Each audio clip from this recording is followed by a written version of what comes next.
Hey, women of welcome. So much in the news about Laken Riley this last year. And with the Laken Riley Act swirling around Capitol Hill, her story is again resurfacing. And I wanted to make sure that we specifically talk about her and her story and this whole circumstance that is swirling in our national narrative right now. And as we talk about Laken, we also need to address some of the inaccurate and really unhelpful narratives that become attached to tragedies like this. So first, our foundational context at Women of Welcome, our position on immigration has not changed. We will continue to and always have advocated for safe and secure borders, thorough vetting, and the humane treatment of people who are arriving at the southern border. So to be crystal clear, we have never advocated for or suggested that in order to love your immigrant neighbor well, you must be for open borders or for lax enforcement along the southern border. Because open borders are not the answer. Neither are closed borders. Walls make sense where walls make sense. The same is true of doors.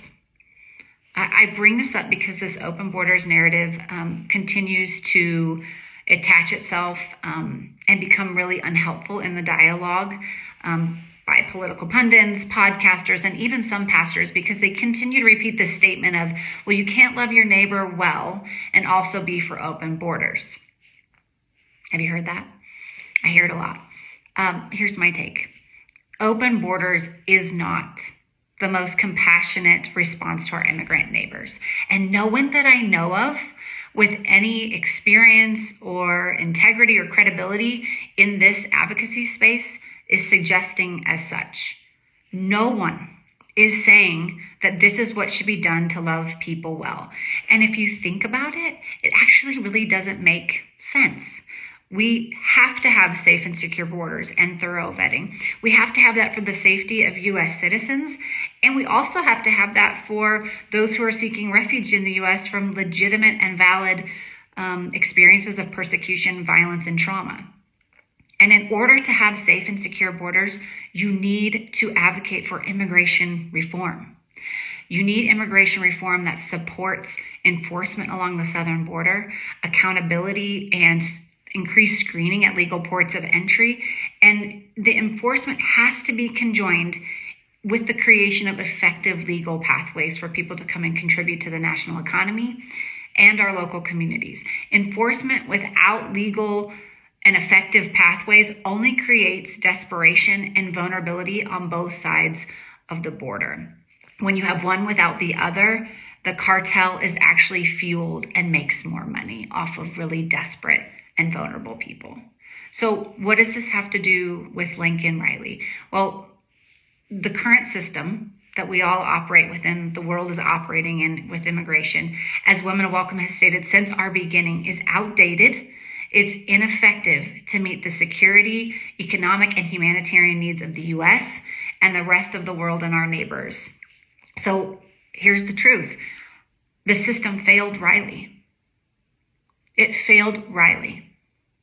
It allowed a man to enter into this country and to evade numerous law enforcement entities and brutally murder a young, innocent woman who should still be here.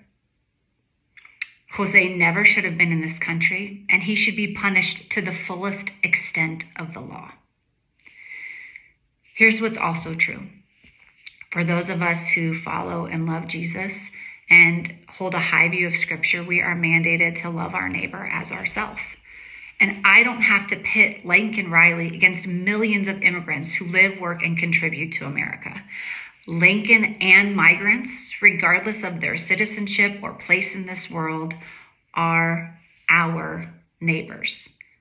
And we at Women of Welcome hold this hard but truthful tension, and we invite you to humbly hold it along with us.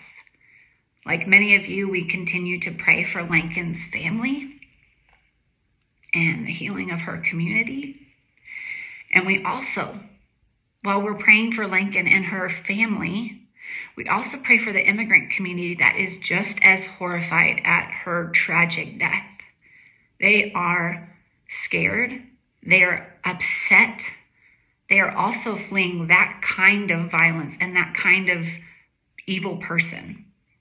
So I'm going to pray for Laken and her family and her community. I'm also going to pray for the immigrant community who is terrified now as well.